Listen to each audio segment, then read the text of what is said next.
I'm going to pace myself. We're not actually going to get to the decentralized IDs, and just for a little time because we're waiting for somebody who's interested in that. But so I've got plenty of other shit to talk about. So one of the things that interested me in writing the Jasmine Wars was also just sort of the history of the world and how we tend to progress as a society, right? And what we tend to do is kill each other every 50 or so years. And we tend to go through these periods of centralization and decentralization. We've been doing it for a long time, right? When the pendulum swings too far in one direction, the society gets sick, right? And one of the things that I was thinking about is a society is healthy when one group can't seize power over everyone else, right? When all of them sort of have to contend a little bit, and none of them can fully get all of the power. The mistake that people make is thinking that if I could just wipe out the other guys, everything would be great.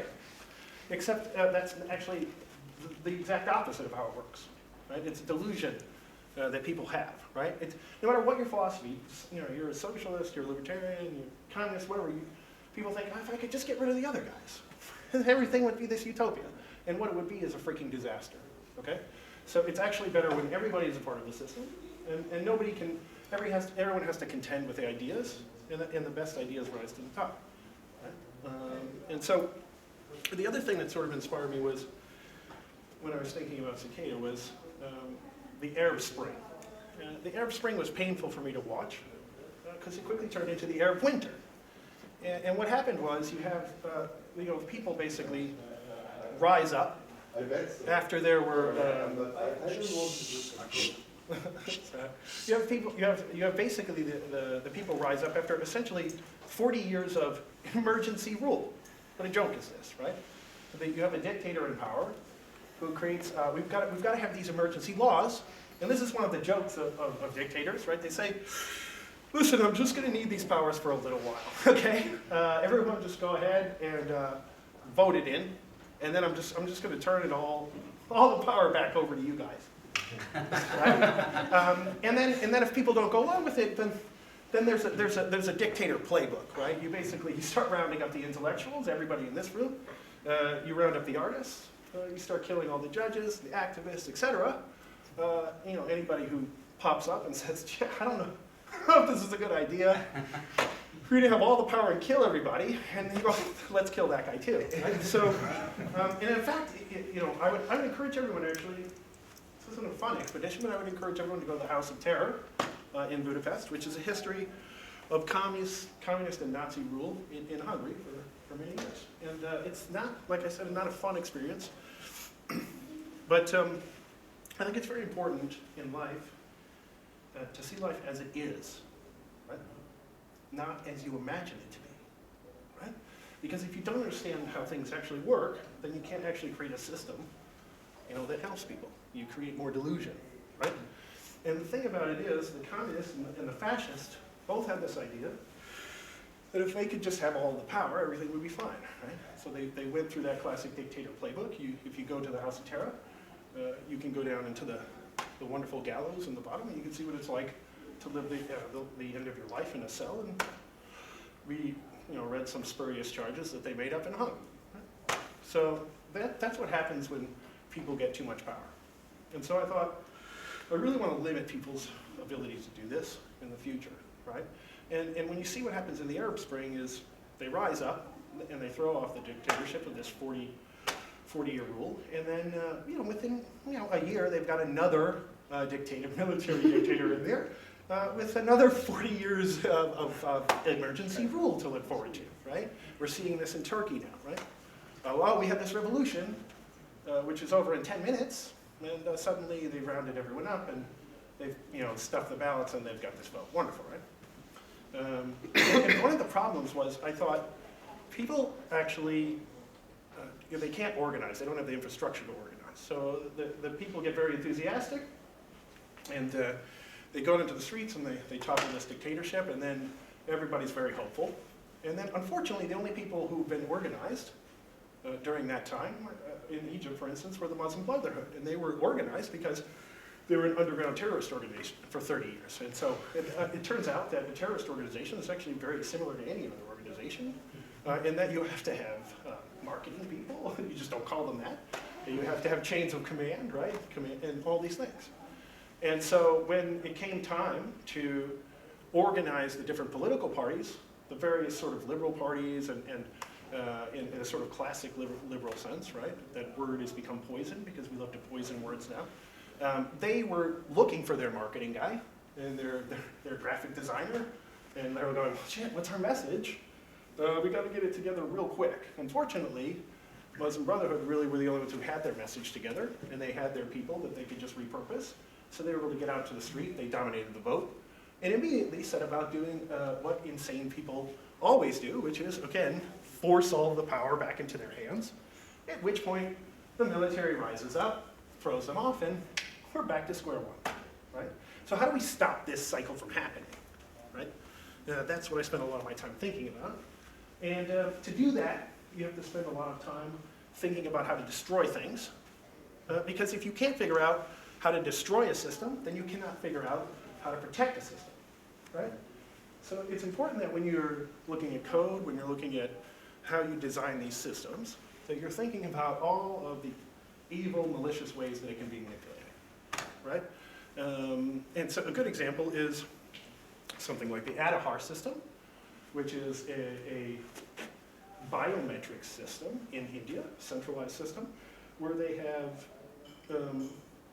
scanned every Indian's irises and all of their fingers. They turn that into a number, and through a proprietary algorithm by a lovely company called GenKey. And that, of course, it's open and standard and secure. It's, we can't inspect it, so you'll just have to believe us. And that goes into a database somewhere, nice centralized database. And they've managed to supposedly enroll 99% of the population. It's probably a bullshit number, but let's say they've probably, enrolled 80% of the people. It's still a feat, but it's a giant centralized thing, right? On the back end, they've stored all this information about people. And I've read through the papers, and they've tried to design it in such a way, at least the tech guys did, with the concept that they're not going to store all this data. It's just going to have the person's name, right, their gender, et cetera, and that the other systems that connect to it are only going to be one way, okay? But they're not going to collate all this data, right? Except what happens is with a centralized system, it has a classical choke point, and that choke point is basically someone like, I don't know, the guy they have in power now, Modi, who essentially can say, I've passed a law, and now you have to keep all of that data, okay? So everyone start collating all the data and make sure you know where everybody goes, everything that they do, everything they spend their money on, everything we can use to blackmail them later. Maybe some guy's going to the strip club at night, he's got a wife at home, we can use that later, right? Maybe you say, well, you shouldn't be doing that. Maybe not. But at the same time, if we think about all the things that, the sort of mistakes that people make in life, right? You think about maybe all the things you did in college. Imagine if that shit lived forever, right? Maybe you smoked marijuana, or you got into trouble, maybe you shoplifted something, or whatever. And now these things potentially can live forever, right? And we're going into a point in society where in the past, if you did these things, they disappeared as you matured as an individual, right? You grew up, you became a productive member of society, you got married, had kids, and you worked a job, right? And that your little indiscretions and things like that are left behind. And we're going rapidly towards a world where it's going to be possible to data mine and understand all these correlations and use them against people very easily, right? And so, these things are basically humanitarian disasters waiting to happen. Okay? Decentralization as a concept has a lot of power to undo some of these things if, this is a huge if we are careful and smart enough, right? Because it's entirely possible that we screw it up too and give the world, an evil thing by mistake, right? So we have to be very careful in terms of how we design these things at every step of the pass, right? So that we can get to a point that we're contributing something valuable to humanity, right? And so,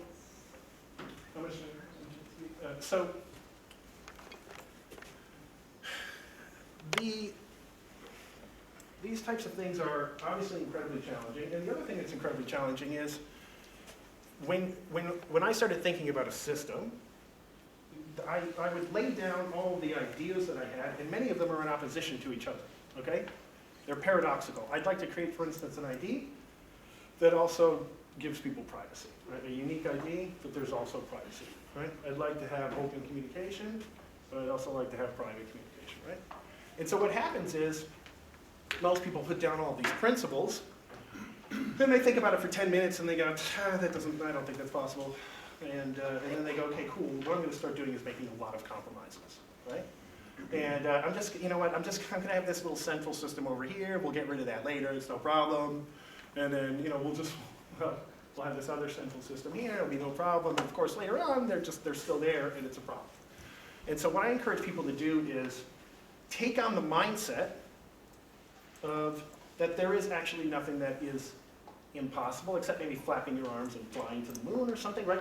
But most of these problems are just a matter of changing your mindset and understanding that the problem is solvable, even if you can't think of it right away, right? And so, and when you design the system, you lay down clearly what all the principles are, and you say, I will not accept a system that does not meet all of these criteria. In other words, I come up with a great idea of how to implement this in code or whatever, and then I go, okay, it meets 5 of the 6 criteria. That's a failure. That gets thrown out until it meets the 6 criteria. The 6 criteria may be the hardest piece. That may be the piece that is almost impossible to do, and people will laugh at you and say, you can't do this. Right? It's impossible to do. But that's exactly the piece that you really need to solve, right? in order to create progress, right? And get to a place where you can solve things. And the other thing is, once you create that mentality, you can actually go about solving these problems. So there's this old cliche that, whether you believe that you can or you can't, right? It's true. Now, I used to think that was some mystical mumbo-jumbo bullshit made up by hippies, but it's actually literally true, okay? Like when you start off with this premise that, oh, I'm sorry, that can't be done, guess what? It's all over.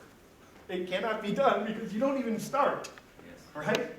Okay, so it's interesting that Fermat's gone, but it's interesting that Fermat was chosen, right, as the name, right? And I don't know if anybody knows the history of Fermat, but some people do in the room. But it's a famous math problem that almost started off as kind of like a cosmic joke, and that you had this famous mathematician, and he had this magazine that he got delivered with mathematical nerds of the time, right?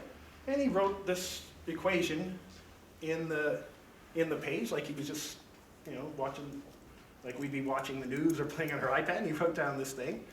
And he also wrote a little note saying, I've got the proof for this, there's just no room in the column here, so, I'll just do it later. And so everybody, they found this thing, and oh, this is a great equation. And then they started looking around, and they can't find the proof anywhere. And then they go through all his papers, he dies, and they can't find the proof. And so they go, well, he said it was a simple thing, we'll just start working on this. So for 300 years, people started working on this, right? It turns out that actually the proof was created 2008, 2009. After 6 years of work, published it. There was a flaw in the proof, and so it took another year. And so 7 years of a man's life. And what's interesting is that the proof is 125 pages. So either they didn't get his simple proof, and that's still waiting, or he was lying and it was a joke, or he was such a genius that we'll never ever be able to figure it out. But what was interesting is as people worked on this problem over the years, it was responsible for tiny leaps in progress, right? So whole branches of mathematics, parts of like linear algebra and things like that are sort of powering modern technologies like artificial intelligence, whatever. All these types of things developed as people were trying to figure out this freaking proof, right? So this is how, as we work on these things, we might just push the ball a little bit forward, right? Maybe I have this grand vision for solving all the problems in the world, and maybe I only get to solve the ID problem before the universe wipes me out and gives the problem to somebody else, right? But through that process, right, is how we progress, as a society, right? So believing that something is possible is the first step, and then laying out your criteria, and then going through it. And then once you've solved it, this amazing thing happens, right? Other people go, shit, it can be solved, right? So they always, in these self-help seminars, they always talk about, Roger Bannister breaking the 4-minute mile, right? And they kind of cheat a little bit because they always say, well, we thought it was physically impossible to run the 4-minute mile. That's bullshit. They actually knew it was possible. It's just nobody had ever done it. Nobody could run a mile in 4 minutes. And a funny thing happened. People were getting close to it, and Bannister finally breaks it, and then 2 other people break it within like a couple of months. Okay? And that's the funniest thing. And we're seeing a lot of this now with the blockchain, right? Satoshi essentially solves the problem of, Zuku's triangle. Zuku's triangle says that there are there's 3 points on the triangle that says it's impossible to have a system that's basically human readable and decentralized and secure. You can get 2 of these principles, but not 3. Okay? So Bitcoin was one of the first things to prove that that's not correct. There is a system that solves this problem. One of the challenges, though, is that it creates what I call the Satoshi box. Okay? So that is, this genius comes along, and he solves this problem, and he moves the problem over here, and he goes, the new box. This is the only way to do it. We're just going to copy this shit endlessly, right? So that's what the fuck is happening right now in cryptocurrency. Every cryptocurrency, including Ethereum, sorry guys, and everything else is essentially a clone of this stuff, right? With a couple of tweaks on it, right? Even PIMX and all these things, they add a little bit to the concept, and it might move it incrementally, but it's essentially all based on the same thing.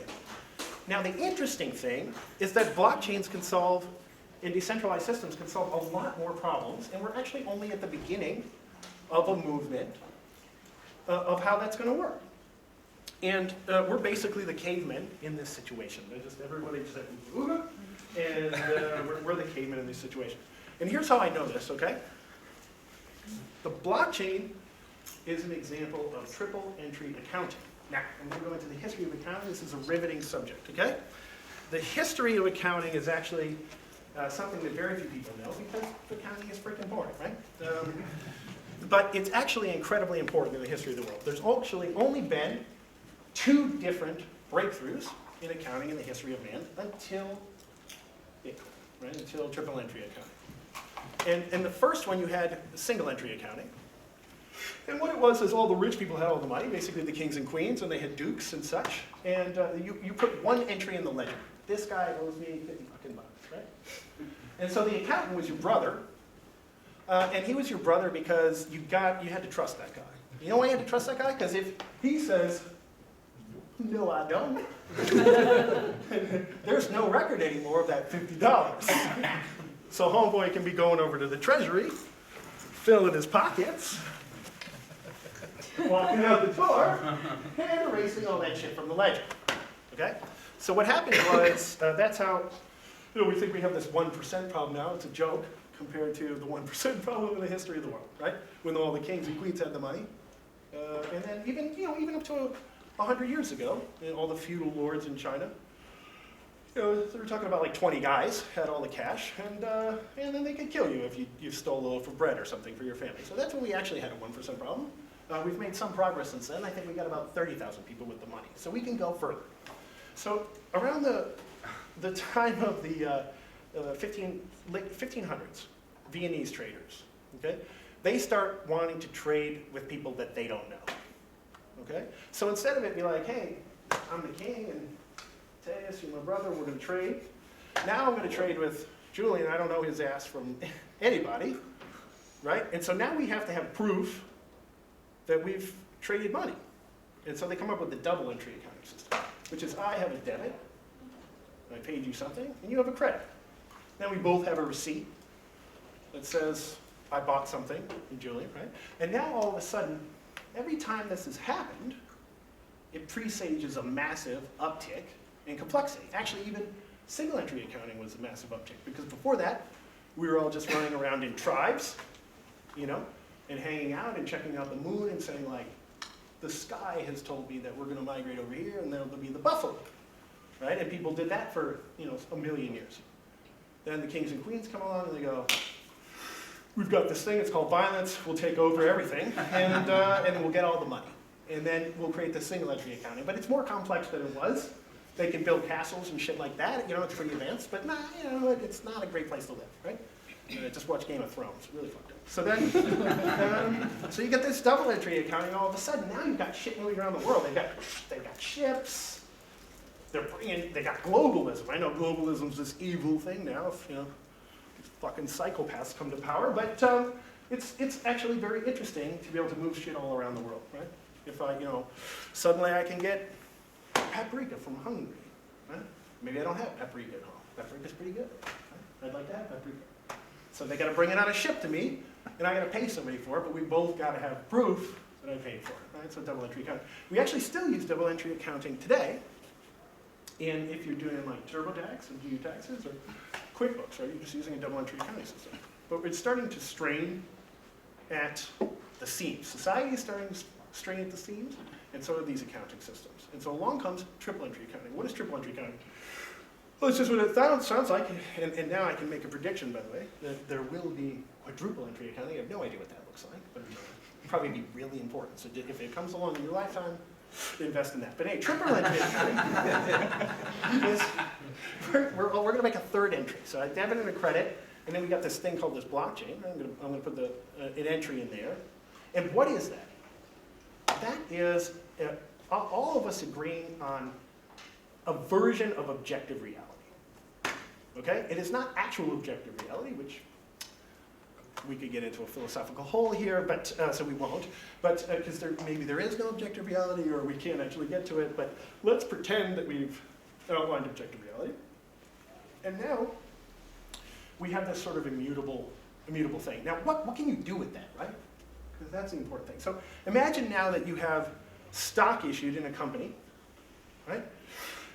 And this company is called Enron, for instance, right? And in a double entry accounting system, you go, look, come on, I'm giving you 2 million shares because you got awesome green hair. Grant. I like your beard. Million shares. Okay. Enron blowing up like nitro. Everybody's excited. Everybody's making a ton of money. I got 1 million shares. So I'm going on a cruise. I'm buying a $10 million place, right? This is awesome. All of a sudden it turns out, actually, you don't have 10 million shares. We basically just made those up. And the problem is you don't actually get access to the books because it's a security issue in a double entry accounting. I have these behind the corporate firewall, right? And so you don't actually know whether you got 1 million shares. I gave you a piece of paper. It's got a stamp on it. Looks real official, right? You got 10 million shares, right? You got the paper. Except you have really no idea. But in a triple entry accounting system, you do. Because all those shares would be listed. There's 10 million shares. And I could go and look, and they say, look, you've got 10% of the shares. And I go, cool, I'm going to check that against the third entry. Oh, well, I've got, my math's terrible. I got 5,000 of whatever, so I've got 10%. I actually know that I have 10%. Right, so these are the types of things, is what we've been doing is just, we've been playing with funny money, right? That's the cryptocurrencies, right? It's cool funny money. And we're trying to make money cooler, and that's the only problem we've actually solved. And then we tried to kind of like retrofit this concept, right, into building an app platform. And then there's this kind of libertarian crypto nerd fantasy where essentially we're going to have microtransactions for everything. And this is really nothing but a fantasy, right? There will be microtransactions for stuff. And microtransactions will be very cool. But a lot of these things are actually just going to be free in the real world, and nobody's going to pay shit for these. So what we want to get to is a point, and this is what Fermat can kind of get us to, is we want to have an app platform first, cryptocurrency second. And the app platform allows you to do a bunch of stuff that kind of looks like all the shit you're doing right now, right? Oh, I got a chat. It's just decentralized and more secure. I got stickers to send to my wife. And then maybe I'm going to upgrade to the microtransaction sticker so I can get more cats. See what I mean? Now I might use a microtransaction, okay, to get my I really want the sticker with the waving cat. You see what I mean? So we want to design something that sort of mirrors the real world, and we can also do a lot of other things that people are just not thinking about, which I don't know why, but I was thinking about that.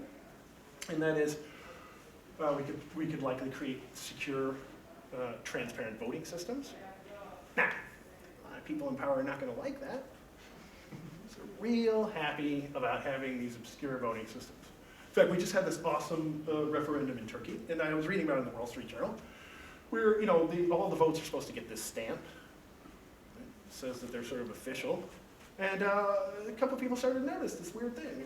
All these ones were coming in without stamps from overseas. And they, the guy who's monitoring it says, I think we have a problem here. What are we going to do? And so wheels of bureaucracy turn in the background. He waits. 45 minutes go by. He gets the call. Count all those votes. Count those 2 million fucking made-up votes. That's it. They basically just said, I know how we win this shit, but by the way, they won 51 to 49%. Surprise! They did everything possible to make it possible to win. They did not allow the opposition to get on the news. They dominated the news cycle 90% of the time. They killed people. They threw people in jail. They arrested anyone who didn't agree with them or spoke up. And then they stuffed about 2 million ballots. Okay? So, and why can they do that? It's because there ain't no third entry. We don't know how many votes there are actually, how many people are registered to vote, and we don't know whether they've cast their vote. But a decentralized blockchain system, or even just actually probably a centralized blockchain system, although in some respects it would be more attackable, would be a super added advantage to a voting system, right? Because you know how many votes were cast, when they were cast, and hell, you know in real time who the hell was winning. You wouldn't be waiting on election night going, I wonder who won. Did Trump take over? Fuck, I gotta leave the country. I've been working on or did Hillary win? Fuck, I gotta leave the country. So there's all this potential in blockchain, and we've been screwing around with this monkey problem of moving cash around. It's a great problem. And actually, I'm super excited to kind of jump into the PIVX forum, and I started off trading, doing arbitrage and the early exchanges. If anybody knows anything about arbitrage, essentially what you do is you buy money on one exchange and then you flip it immediately on another exchange. Now in the real world, really, really hard, right? Because these markets are super efficient and the difference in exchanges might be like a fraction of a cent. But because like Bitcoin in the early days was just this weird thing that nobody quite understood, you get these like 3 to 5 cent swings. So if you imagine you go out and you're like, I'll just buy 1,000 of these suckers, and then I'll flip them over here, you're making 5 cents every time. Unfortunately, it was a little chaotic. You had this little problem of exchanges, just disappearing, stealing all your money, just crashing for 2 hours, and like, nobody get their money out, right? So we lost about half of the money. And we made some other money. I also bought a couple of miners from China.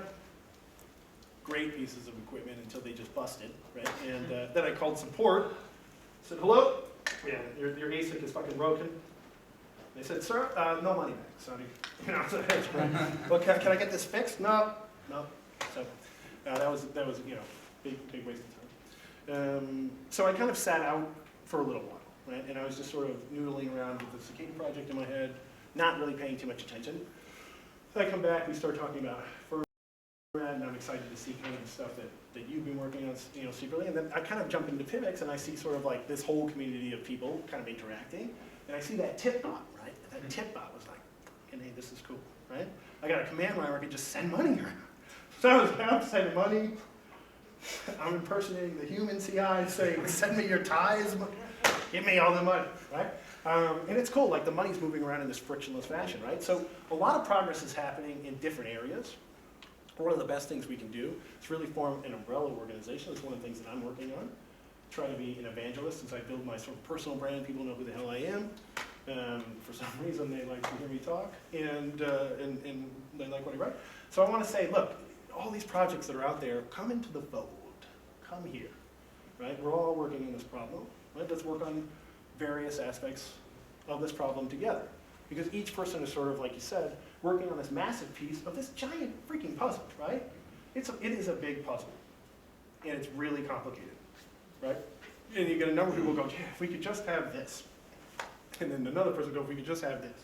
And if we could just have this. Well, of course, if we could have all that, it'd be freaking great. But we've got to do it all. And unfortunately, we have this little thing, it's called time. And it kind of slows everything down, right? And then you have this thing working together. That's also a problem, where you got to kind of get everyone going in the same direction. Herding cats. Okay, everybody, we're going here. Like we were trying to get dinner the other night. Right? It's like to 18 people. I thought it was going to be 4, and it's 18 people. And then we call, well, we can only get 12. So those other, other people got to go somewhere else. But then somebody only has an opening in May. Right? So then we finally we get a place. 12 people is there. We've all gone in the same direction. We were supposed to go out at 8:30. I think we got there at 9:45. So that's, the thing is, things always take longer than you want. So I encourage everyone to have patience. Now, did the person who wants to hear about biometrics and shit show up? Yes, okay. So I can talk about the decentralized ID. So, when I was crafting Cicada, I wasn't thinking about a cryptocurrency. I was thinking about how do I create a voting system, and how the hell do I create a representative-less government? Because you have these little problem of people are dumb and bored. They get bored easily, right? So how do you create something that kind of keeps people interested in participating in their democracy? Because they barely participate in the one where somebody is elected and goes and does shit, right? And then also how do you have one man or woman and one vote, right? And to do that, I realized I needed to create an ID system, a biometric ID system, or what I call a human unique identifier. I also wanted to make sure that I wouldn't have the Indian and a heart problem, where you basically create this system that allows you to be tracked in pretty much everything you do in your life, right? Because this is, potentially a huge nightmare for humanity. So I don't want to get into all of the technical details. I'm happy to sit down with anyone who's like really into all the technical details. I'll lose half of my audience, or actually 75% of it. But the main concept is that you use, I thought, your iris scan, because it's for numerous technological reasons, where you basically create a public-private key pair, right, in a decentralized fashion. And there are a number of sort of mechanisms in there that allow you to do this. Some people think this is impossible, so I wrote a second white paper to prove them wrong. And I'll probably have to write more on this concept. But the main concept is people think you can only have a centralized ID. In other words, only if an authority comes and says, you are an official person. I've decided, right? You now have my stamp of approval that that's the only thing that can work. But actually, what I've sort of discovered is centralized IDs have the same sort of level of problems of fraud and everything else. And they have sort of a strong creation, but a weak control on the output, right? So one of the things I thought is you can create a number of systems to kind of govern creating the decentralized ID. But then you also need this thing on the other side to help kind of control it, right? And that's sort of what we call a reputation system. Now, when I say a reputation system, most people immediately start thinking of like voting on restaurants or like Uber, right? The guy drove me somewhere and we both kind of vote for each other. And that system is kind of a basic level reputation system. Because what happens on Uber? If anyone's lower than 4.6, it's like being rated at 1. So essentially, like, they created this 5-point scale that's useless, because it really only goes from 4, 6 to 5. And then you're a pariah, and nobody wants to get in your car. And why does that happen? Because they go, well, we both got out of the car. I didn't really like this guy. Maybe he didn't really like me. But, we're both looking at each other. We go, how are you, we're both thinking, how are you going to vote? I better defensively vote this motherfucker a 5, right? Because I want him to vote 5 for me. So then everybody's 5 stars, or 4.6 stars, and you have something that's worthless, right? So what I started thinking is you've got to have a reputation at all layers of the system that's algorithmic, and that one aspect where you're reading people only has use in certain things, like when you're interacting with a business. So a good example is if I have different nodes on the network, and we just start, Matthias and I start talking. Just by interacting on the network, connecting with new people, that's sort of a positive vote on the reputation. Right? If a bunch of people say this guy's a scumbag troll, and they start sort of saying no, cutting me off and blocking me, that's sort of a hit to my reputation. Right? But we're not voting, I really like Matthias, I do. But we're not voting to say that, it's just we're interacting. So it's sort of like a Turing test to say, are you using the ID in the world over time, or are you a real person, right? And in additional things, you put things at like the networking level, the reputation system at the networking level. So essentially you have two nodes talking to each other, and one of them starts doing malicious stuff. Right? It starts sending screwed up packets to the other machine. I'm gonna get a little technical here, so everybody can just, your eyes can glaze over if you don't understand. And I'm trying to see, is it violating my rules? So you have a blockchain storing a set of rules of what you're supposed to be able to do on the network and not. And it's testing. Are you running the latest rule sets? And can you prove that you are? If not, we got a problem. Hit in your reputation. You're doing this sort of malicious stuff, hit on the reputation. The system might vote. Hey, this node keeps sending me crap. It keeps violating the rules. Vote. And other nodes might vote to a blockchain, and essentially that node might get blacklisted for a period of time. Maybe it might be 5 minutes, 10 minutes, hour, right? It might escalate over time, right? So all this is happening at an algorithmic layer, and you're basically updating the rules as people learn to exploit them, because people are really good at exploiting rules. And so you continually kind of update these rules over time, right? And then also what you have is reputation in terms of weight. So this is a little like proof of stake for all the crypto nerds out there.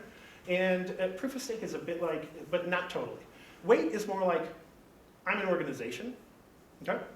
A company, and I'm hiring Guillermo, and Guillermo's got his ID, and I'm not just gonna hire a sock puppet who made up their ID. I'm gonna interview Guillermo, to see if he's a real person, if he knows what the hell he's talking about, look at his resume. Well, so what am I doing? I'm Turing testing. Is he bot? Is he real? Right, he's gonna fly out, he's gonna show up in my office. Unless they've developed Android technology, he's probably a real person, right? So, and at that point, I now hire him, and through his ID, I'm giving him now access to, imagine this in the future, VPN, stock shares on the blockchain, access to the documents behind the firewall, et cetera, with this ID, right? I've now given role-based access control to my company with his ID in the real world, right? And now I put my weight behind it. I say, Guillermo seems to be a real person, he's working for me now, right? And so that raises his trust level. And it allows him to do different things on the network, right? And that basically allows you to interact at different levels. And is it a perfect system? There is no perfect system, get that out of your mind.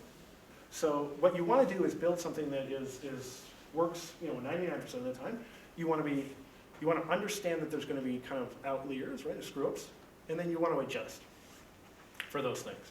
And you also want to assume that there's always going to be hostile actors in the system, and you'll never be able to get rid of them. That's another part of the dictator playbook.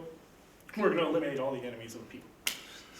Unfortunately, there just turns out to be a lot of enemies of the people, so you've got to keep eliminating people. So we don't want to do that, right? We want to get to the point where you're going to assume that there's going to be people who don't want to participate in the system.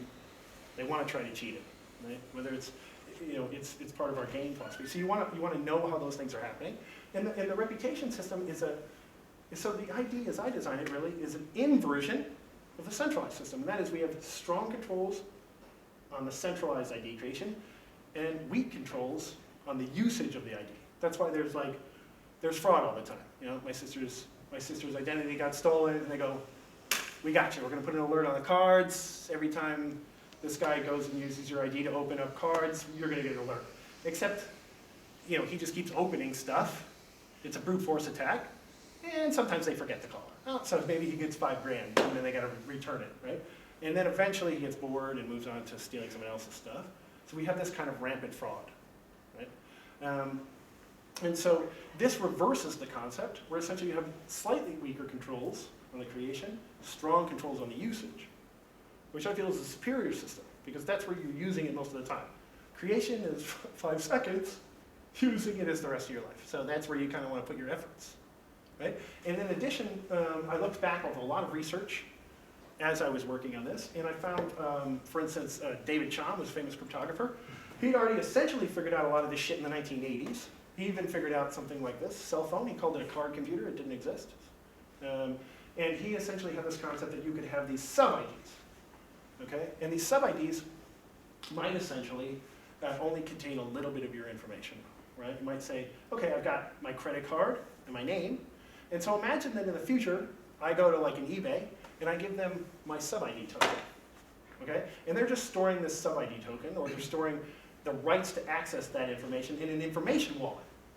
Instead of just a money wallet, now I'm storing my personal information here, instead of putting it all in these centralized databases, because they do a great job with security. I don't know if you've seen maybe any of these breaches that happen, but if you kind of look around, there's probably like a giant breach every other day of a major company's information. In fact, it's actually likely that there's 1 in 7 people, somebody else has your social security number if you're in America. There are multiple people, I think 5 to 10 million, where at least 3 people have their social security number, which is awesome. Really that works great. And then all of a sudden you get this notification that we've broken into this centralized system. And of course, why wouldn't you break into this centralized system? There's the old aphorism that why rob a man on the street when I can go rob a fucking bank? They've got all the money. I don't want to just rob Guillermo in line. I get $30, right? I can go rob the bank, I get $1 million. So it's the same thing with IDs. They go rob all of this information, and now I can use that for identity fraud to spin up 10 million other IDs, go hack somebody else, see? So the idea is you invert that on its head too. So now I'm giving them this token. They know just enough about me to do business with me, and at some point in time, if I don't want them to have access to my information, which is stored with me, I delete it and they don't have access anymore, and they're not selling my data, right? And so I control it. And now they've got to go attack all of us individually. Now, well, that's great. I'm going to write some malware. I'm going to go after these guys. So again, this is where I try to think of security at multiple layers. And I also try to think, how do I use the tools of evil against evil? Right? I'm a big fan of studying the techniques of evil. I watch a lot of Donald Trump speeches, and what he uses is repetition. What he uses is repetition. And so you really want to repeat things again and again, and you want to use visual imagery, like those people are snakes, and you want that to stick in someone's mind, that they're snakes. Right? And so I try to use the tools of evil for good, and so one of the things I think about is, how do malware writers kind of do things? And we talked a little about one of the developers, we talked about this, the developer Matthias. How do malware writers do the things that they do? So I noticed that several malware writers got really creative. In fact, malware is an industry. It's actually like an underground industry where there are entire gangs who have whole coder teams much bigger than freaking Fermat writing viruses to steal your information. They have scrum teams, they have release cycles. I'm not shitting you, okay? And this happens all the time. And so then they also got really smart. They knew that there were these things called antivirus companies, and that these antivirus companies would be trying to isolate the virus so that they could study it and tear it apart and create a definition for it. And so these virus writers got smart, and they started creating these rules. They started encrypting the virus, and a little bit of the virus would start up, and it would morph into a different shape, so it was harder to track down. And it would check out and talk to these command and control servers, like, hey, can I get to the network? Am I running in a virtual machine? Because I want to know whether I'm trying to be isolated. And can I talk to the command and control servers? If I can't do any of these things, die. If I can do these things, it's money time, right? Now I can download my new rule sets, and I can start attacking this sucker and stealing all of his information and taking over his computer. So I thought, shit, why can't we do that with a blockchain too? Why can't I have a series of rules for good, intrusion detection, antivirus, those types of rules, essentially, so when your application on your phone starts up for the first time, it's going, hey, am I running the correct version? Am I running the latest version? What are the rules? Do I have access to the network? If not, don't start. Right? So we need to add security at that level too. Right? Now, whether I always have the perfect details or not is actually irrelevant. Right? There's always some type of implementation that can be done. What I am confident of is something that I call a meta pattern. Okay? Meta patterns are something that has really influenced my thinking. There was a book that I read, you can still get it on Dead Trees, aka books, but you can't get it on Kindle. It was from a professor at my university, New York University, by Tyler Volk, and it's called meta patterns. And this guy figured out a pattern in freaking everything, right? He tried to break it down to the most basic level. So for instance, a tube is really useful for a number of things. And it has weaknesses in certain things. A tube is a tunnel. I can go from here to here. I can make a train. Right? Or I can make a wire, makes electricity go from here to here. That's a tube. Right? A sphere has certain principles. It's really hard to get a grip on. Right? It has less drag. Right? Society, in many ways, is a sphere, and how we sort of form these things. So, when I look at the world, and I look at designing systems, I'm looking at meta patterns. I'm looking at nature. How does nature do this? You know, DNA is an amazing example of technology. Maybe you don't think of it as technology, but it is. It's biotechnology. And every one of your cells is a copy of your data. Perfect copy of your data. You can lose millions of cells, and your body's like, hey, no problem, I got another copy. Right? I mean, it is massively redundant, massively parallel. Now, there are some improvements that we could work on. Right? If I lose this arm, maybe we go and get the thing from the lizards that can regenerate. That would be pretty awesome. We could slice that DNA there, right? But again, all of these systems, I look to nature to try to understand it, and I look to how we do things in the real world, right? And so what I'm saying is, take inspiration from things that are not necessarily in technology, right?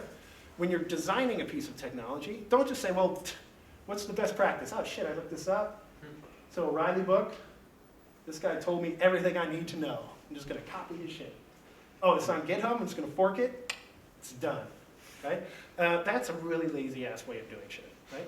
It might be useful, because sometimes it's not worth reinventing the wheel, and maybe there is, over time, a best practice that's developed. But also, I want people to think harder. What I call, my favorite thing in the world, everyone where I work laughs at Dan's favorite phrase is critical thinking. Critical thinking is how I get out of doing stupid shit I don't want to do. It's also how I get people to ask themselves, why the hell are you doing this way? And the answer, surprisingly most of the time, is I have no freaking idea. Or somebody told me to do it. Or somebody thought this was a good idea.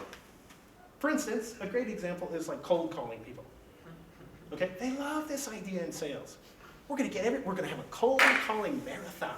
Everybody, we're gonna get all the drones in a room. You're gonna pound the horns for 3 hours. We're gonna make $1 million. No, you're not. You're gonna annoy a bunch of people, and you're gonna have a 0.5% success rate.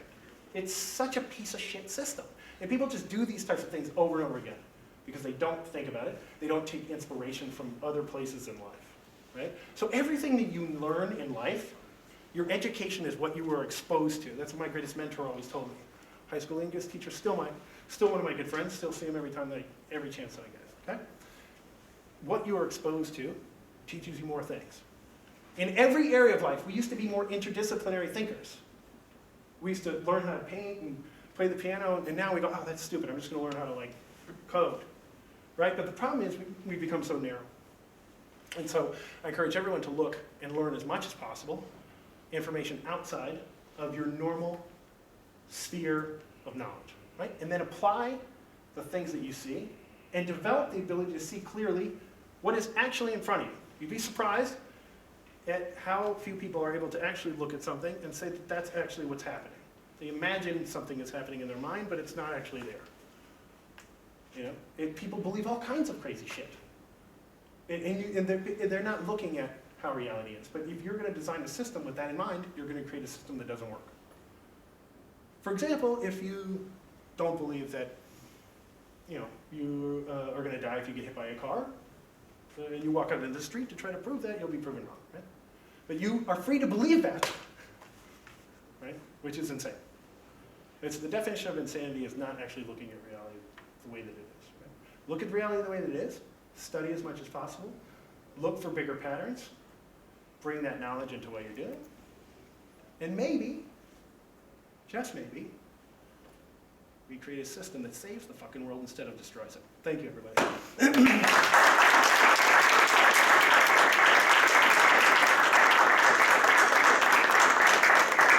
Yes, sir. How do you imagine that a policeman asks for my identity, Yeah. and then he cannot pose as me afterwards to another policeman. Yeah, so, okay, so what you're talking about is the violence hack, and it's what I call, there's always one hack in the system, and there's a great comic on this from XED where it's like the crypto nerd's version of reality, right? He's got his laptop, he's like, and they steal his laptop, and they're like, my God, it's encrypted with 4 trillion bit encryption, we'll never break this. Get a supercomputer. Spend $1 million to break his encryption. Right? And then the other side of the panel says, we got this thing. Take this $5 hammer and hit that son of a bitch over the fucking head until he gives you the password. so that is actually how it works in life. That is you pointed out, the absolute most difficult problem to solve. It's actually not solvable in almost any system that I am aware of. One of the things that I did think about doing was creating both a password for distress. So 2 types of passwords. Essentially, that somebody's like got into my head and gave me your thing. You go, fine, there it is. Here's my password. They go, sweet. Start working on a bunch of transactions. At one point in time, you are able to go through a process that essentially says, I am out of danger right now. Roll back all that shit. Now, potentially that can be used for fraud, and I'm thinking about all the ways to destroy that as well, right? But that's one of the hacks that I've been thinking about. It's still evolving in my thinking. And again, it's because nobody's ever solved the problem in reality, so I'm trying to solve another unsolvable problem. But it's an important one, and it's one that I think is worth solving because it's dangerous. Now, one of the things I have solved is if somebody steals your identity, not necessarily through violence, is you could essentially have a proof of stakes third-party system or a court system. And you go, look, my ID has been stolen. And there's basically a dual key authentication system where you go and you say, look, I actually have proof that the ID is mine. Here's my eye. And go ahead and scan me. Oh, you actually do own this eye because it's based on the biometric, right? And you go, okay, the court system uses its weight, right? And you use your weight and you go, boom. And it's now flagged the old ID as dirty in the blockchain. And it's essentially allowed you to go through the reset protocol, again, which is all automated.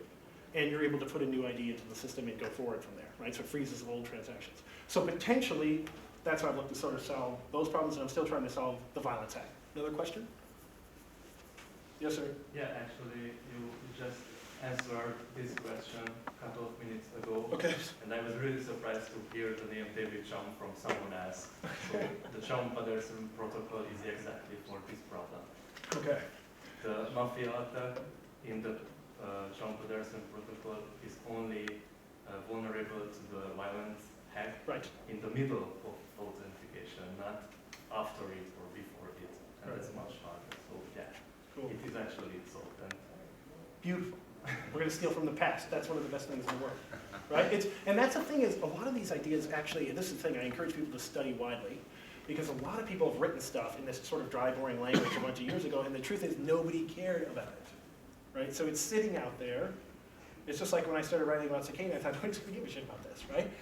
And there were a lot of people that actually proved to be true. They wrote about a bunch of stuff, and it's brilliant, right? And you dig this stuff out. And I'm into artificial intelligence now, and one of the things is they're pulling out all these ideas from the 80s and 90s. And these guys were writing about it back then. They knew that the math worked, but they didn't have the processing power or the data to make it work, and so they couldn't prove it to people.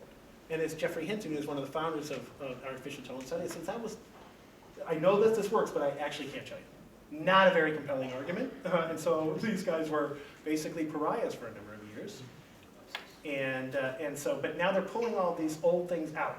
And so a lot of this stuff is, you look back to the past for inspiration as well, right? There's a bunch of stuff out there, and then you think, how can I use it now? Even Bitcoin was built on several ideas. In fact, the proof of work system was actually an attempt to solve spam.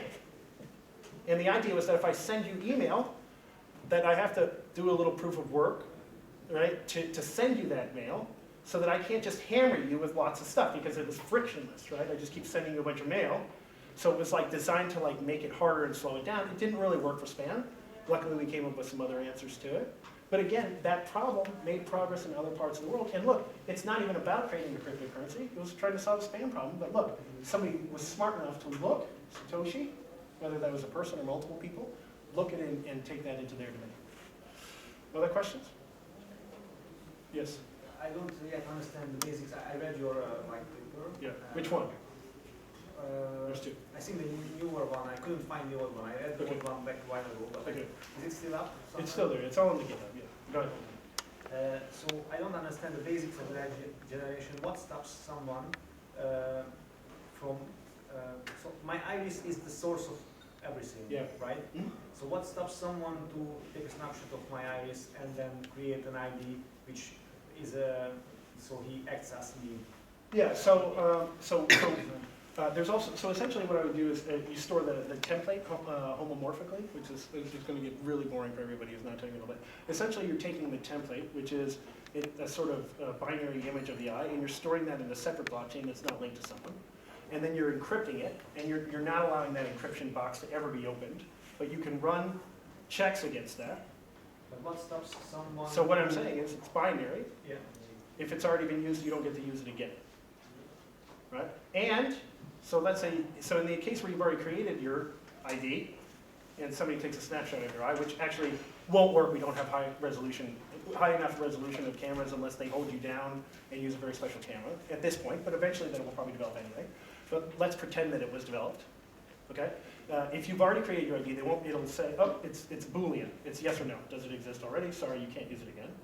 And if they manage to do it before you create it, then we go back to the system we were just talking about then, which is somebody just stole my fucking eye. Right? And by the way, I actually own this eye. I don't know if you can check, but here you go. Look, oh, you own the eye. Great.